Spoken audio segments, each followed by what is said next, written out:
Good morning, everybody. Thank you for being here. For all of you that are watching us online, we are on, actually, I put us on 3 different channels today. Our Facebook page, our YouTube page, and the Progressive Christian Alliance YouTube page. So we're getting it out there. So I know for the last several weeks it's been me talking, and I will continue my conversation on progressive Christianity and what that means. But Reverend Joella, Pastor Joella, has got a very special message, and she asked for this opportunity to share this Sunday. And I'm always, every time I just kind of let you know how my feeling is, if in our group, if somebody feels compelled, it's there, they've got that unction.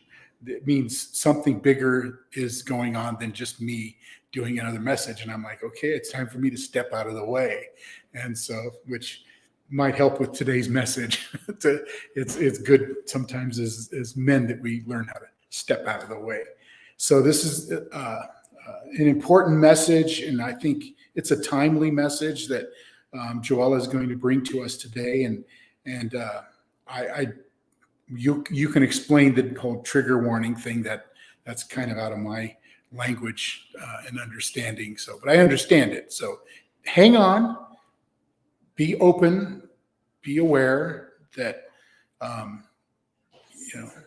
it's a sensitive topic, and it's a challenge for all of us, especially for those of us as men. And so, but I wanted to start out with a prayer, and today is our first. We're going to use a new prayer book. It's called Progressive Prayers for Progressive People, written by Mark Sandlin.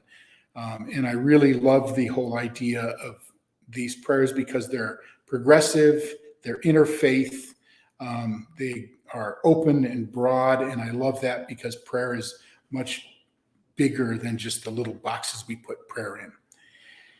So I want to start with this one. I chose it because it comes from a topic of personal growth, and it's titled, this prayer, Humbling Ourselves.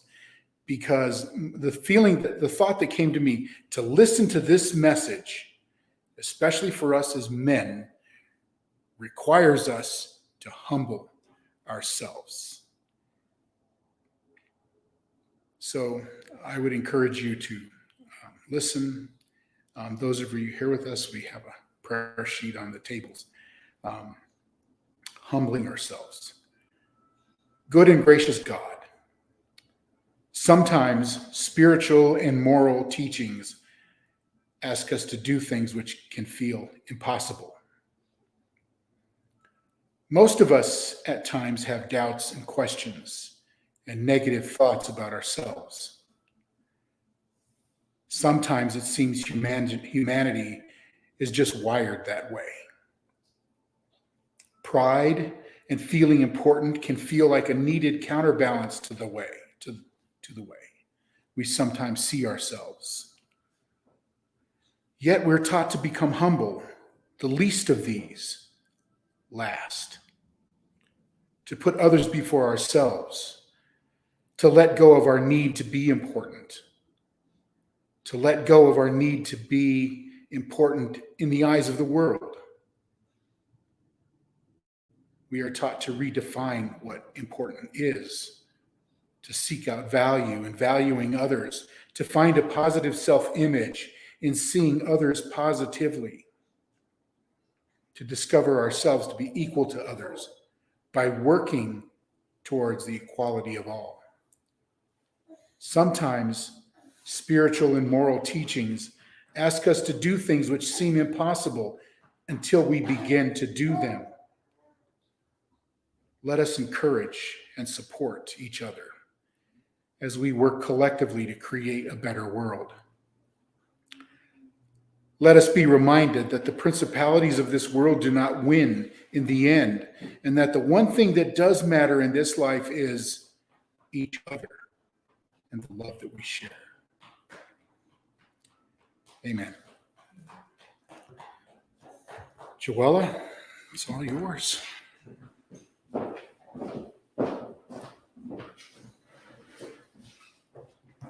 morning, everybody.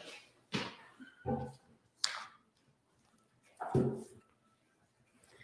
would like to start out with an article that I found by a minister named Miss Penny Cost.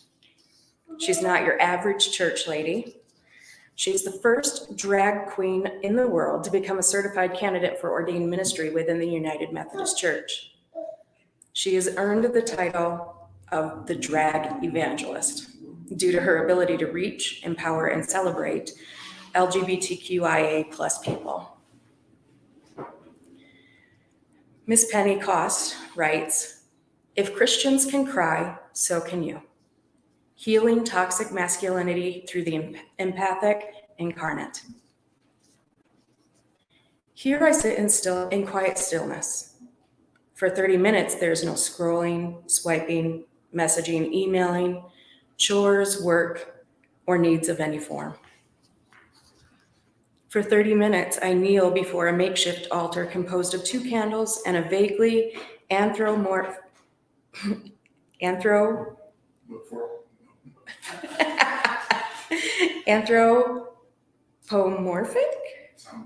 stone statue. For 30 minutes, the solace of reflective prayer seems to stir something deep within me. Could it be emotions, thoughts, the spirit? Maybe a little indigestion. Whatever it is, a feeling of peace permeates through the entirety of my being. As I move through the motions of a queered form of the Holy Rosary, I imagine my personal connection with divinity, a connection which is much like that which one shares with a good friend. This type of connection is unlike most. It is rarely found and experienced in the world. However, when it is found and it is experienced, it is never forgotten. It is the type of connection that can be called upon at a moment's notice, even after months of silence, without the minutest amount of awkwardness or shame or fear. I have found this practice of the Holy Rosary to be one of my favorite forms of prayer. It allows me to steady my mind and my body and my soul, all while breathing with and listening to the nudges of the Spirit from deep within. For the duration of the prayer, I'm allowed to step outside of my own self, so to speak, and to think of the broader context of Scripture. Not only does the Holy Rosary call upon the stories and rituals of old, it furthermore imparts wisdom and experiential solidarity with the roar of today. Last night, as I made my way through the sorrowful mysteries, the agony in the garden, the scourging at the pillar, the crowning with thorns, the carrying of the cross, the crucifixion and death of Christ, I had a bit of an epiphany. A moment of, oh my God, yes, duh, why didn't I think of this before? You see, this Christ dude knew full well the pain of betrayal, the shadow of loneliness, and the brutality of hatred. It is often said that the cross was meant to take away our pain, but I disagree. There's a hell of a lot of pain and hatred and loneliness and sadness and brutality in our world still to this day. Perhaps these sorrowful mysteries and experiences outlined in the Gospels are meant to show that Christ has existed in moments of pain, and that Christ is here and now in the moments of our pain. Perhaps Christ is holding our hands and breathing with us, wiping our tears and saying, "You are not alone, and it's okay to cry." It is okay to cry. For some men, this is a hard concept to accept. It was once hard for me as well. But we are all worthy of allowing ourselves the power to move through our emotions, no matter how big and scary they are.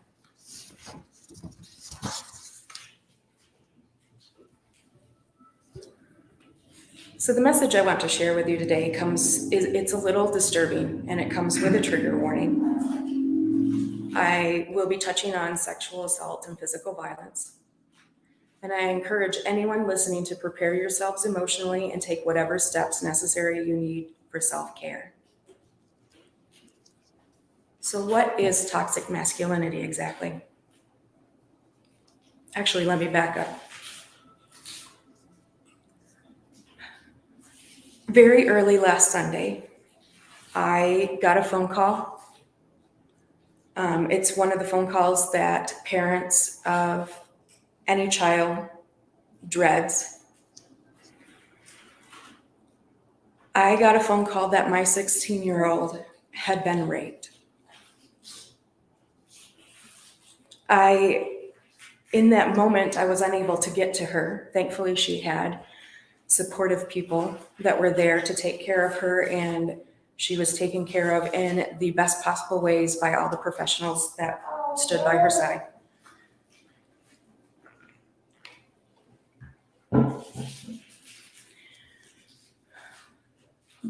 The person that assaulted her was a 13-year-old boy.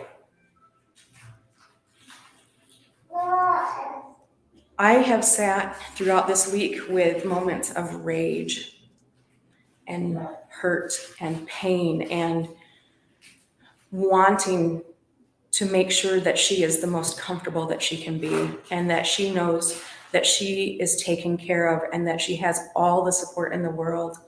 And I want to find as many ways as possible to show her ways that she can empower herself and take her power back. And one of the ways I want to allow for her to take her power back is I want to go out, and I wanted to come out and give this message so that we can find a bigger collective, we can gain a bigger collective of people to step up and help prevent these situations from happening. So that brings me to my topic today, which is toxic masculinity. So what exactly is toxic masculinity? For some people, it can be a sensitive subject or even taken as an insult. But it's not meant to be an insult to any particular person or even to a group of people. It's used to describe certain masculine behaviors that can be harmful to both others and to the person who has these traits. And I also need to preface that toxic masculinity commonly refers to men, but these behaviors could be used to describe any person who identifies with more masculine qualities.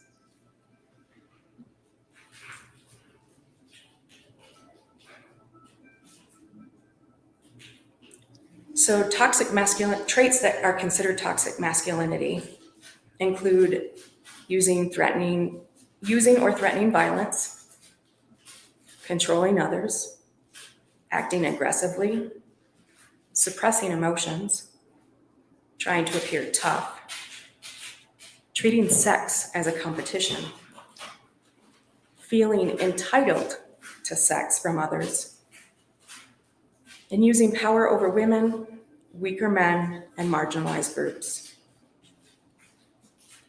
It spreads a message that in order to be a real man, you have to behave in certain ways. That showing any feminine traits is a sign of weakness. It says you have to suffer in pain, have no needs, never lose, show no emotions other than bravado or rage, don't do anything that can be construed as weakness, never snitch, and never depend on anyone.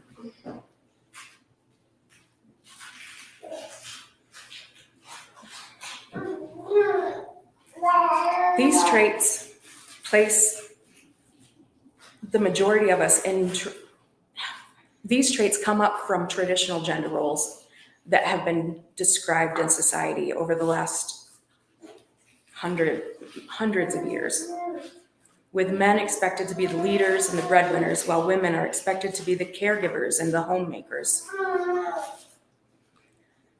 These traditional traits of masculinity and femininity put men in a position of power over women because masculine traits are given a higher status and power compared to feminine traits. This puts women in positions where they are expected to rely on a man. Of course, a lot of people are starting to challenge these traditional views of gender. But for many, these gender roles can still shape the direction of their lives. Ultimately, toxic masculinity is about having power over others, whether that's over a woman, over other men, over other groups of people they see as weaker or less important. Some men will find different ways and to try and display their power to other men, treating it like a competition. They might do this by becoming the most physically fit, by sharing stories of sexual conquests or achievements, by bragging about how much money they make, or finding another way to show they are more masculine than others. And this can lead to other types of oppression as well, such as sexism, classism, homophobia, transphobia, racism, xenophobia, or ableism, amongst others. Men are not naturally violent. However, men are more likely to be found guilty of a violent crime than women.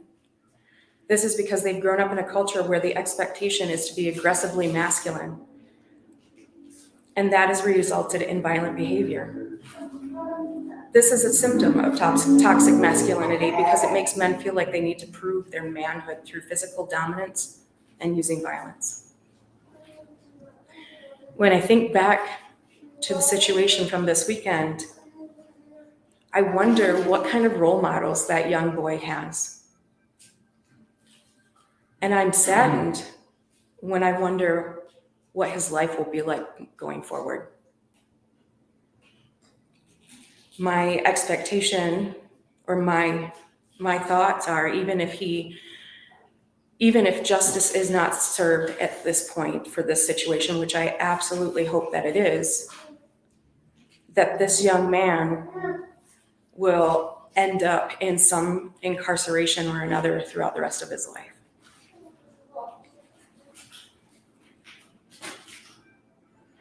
So toxic masculinity can have a really negative impact on men's mental health. If men have been told to suppress their emotions and are made to feel embarrassed for crying or talking about how they feel, it can make it even harder to reach out when they are expecting a mental health crisis. If people feel like they can't talk and instead choose to bottle everything up, they are more likely to experience mental health problems. Rates of suicide are higher for men than women. Remember, we all have mental health, just like we all have physical health, and it helps to be able to open up and talk. So, what is it that we can do to be the change? For starters, we should not accept phrases like boys will be boys, man up, act like a man, boys don't cry. We need to eliminate all of that from our vocabulary. We need to create an environment where it's acceptable to show emotion and tenderness and pain. We need to discuss masculinity and gender roles and create safe spaces to discuss gender concerns. We need to talk up positive masculinity. We need to let others know that it's okay to ask for help, to fail, to feel pain. We need to call out toxic masculine behaviors.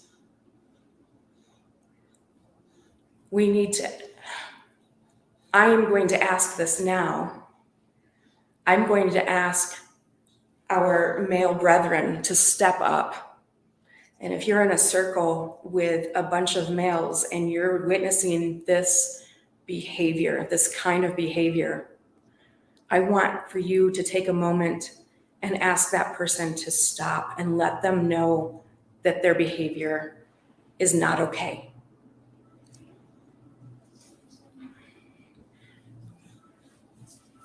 We need to show our young boys that it's okay to ask for love, that it's okay to ask for hugs, that it's okay to cry.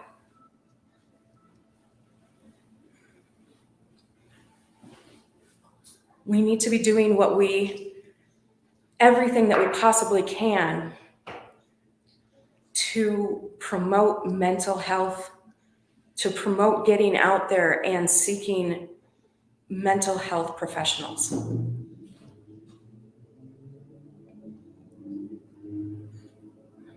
We need to be getting out there and showing ourselves. First and foremost, we need to be showing ourselves more self-love and compassion.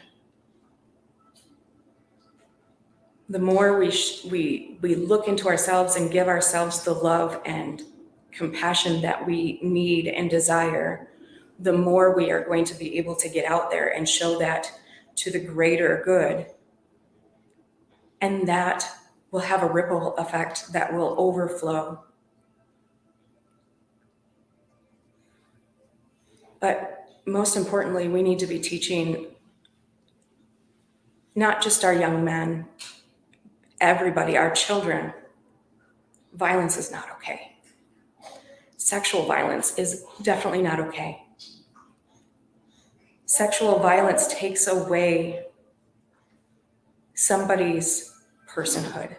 It takes away how they feel comfortable in their own bodies.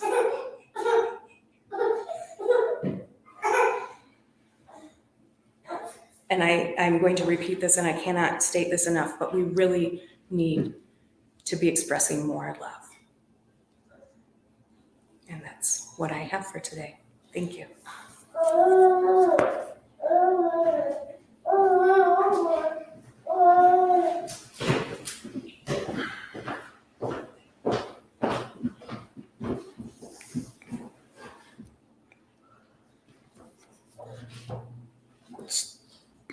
I wanted to close with a prayer, because what this creates in us, and I think what Pastor Joella was really kind of leading us to, was this whole idea of what comes out of this is fear of change, fear of being called to account for our attitudes and actions, behaviors, all of us. It wasn't just pointing fingers at men, it's pointing fingers at all of us and those that abuse others and take advantage of others, whether it's verbal or emotional or psychological or physical. So I want to close with another prayer on fear, and I think it will speak to our hearts. Good and queering God, we confess that all too frequently we allow our fears to eat up our lives. We hear the calling to go and do, but our hesitations and our concerns get the best of us. Our need to protect what we have and who we hope to be get in the way of who we could be. We are our own biggest obstacle in life. Even as we are encouraged to take all the risks as long as they are founded in love, we seem to prefer and cling to the past, the known, the comfortable, the safe. We see them rather than love and possibility and blessed assurance, assuring us that things will not change, assuring us that the relative comfort of now can be ours forever. What we don't see is that what they really assure us is that we get stuck, we don't grow, that we don't truly experience this life as it should be. Fear Fear is the motivator, the limitation, the excuse. It holds us back. Fear is a lie that we tell ourselves. May we learn to leave it behind. May we learn that with love, the endings are only new beginnings, and they grow us not only spiritually, but closer to others. And that in the end creates a better world. Amen. The temptation is, and I'll just share this because I'm just a dumb guy too. The temptation is to impose my opinion on this. And somebody might respond and say, Pastor Sam, what do you think? You know what? It doesn't matter. I'm going to let Pastor Joella's words stand on their own, speak for themselves. I don't need to explain it further. That just becomes more toxic masculinity. Anthropomorphic or whatever. I don't know. I can say it in my mind. I can't. It doesn't come out here. Whatever. Thank you, Joella. I know it was a difficult message. And my prayer, beyond this prayer that we read, is that all of us would wake up and take these words for what they are: important, valuable, challenging, and that we would move beyond this and be better people, better men, better individuals. So I want to just kind of lay out what our thoughts are and in going forward. Is we're here every Sunday morning at 10:30, and we want to make sure you're invited and know that you can be here. There's plenty of chairs. We got chairs here. People can come and sit in chairs and listen, but we'll be here at 10:30. We get here, we were making coffee, but we don't have enough coffee drinkers. So I'm the only coffee drinker. And so all through the day. But if you need anything from us this week, I want to encourage you to feel free to reach out to us on our Facebook page under Amazing Love Sanctuary. You can put in a prayer request. You can reach out to us. We'll call you back. We want to be here for you. If you need anything, let us know. We don't know if you have a need unless you reach out to us.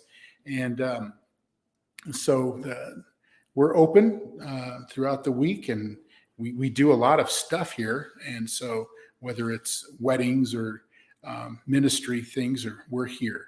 So if you need us, feel free to give us a call. My prayer is that you have a wonderful day and a beautiful day, and that these words will speak to your heart. And I encourage you to take this message, share it, put it out there. Nobody knows about it unless you share it. And if you would like to support Amazing Love Sanctuary, we really need it. we need your financial support, your physical presence support, your prayerful support. We need all of that because we care about you and the community and the world that we're called to serve. So if you need anything, feel free to reach out to us. So from all of us here, from Reverend Joella, myself, God bless you, and I hope you have a wonderful, wonderful Sunday with you and your family and your loved ones and the ones you care about and the ones you don't care about. I hope everybody has a good day. So God bless you, everybody. Have a great day.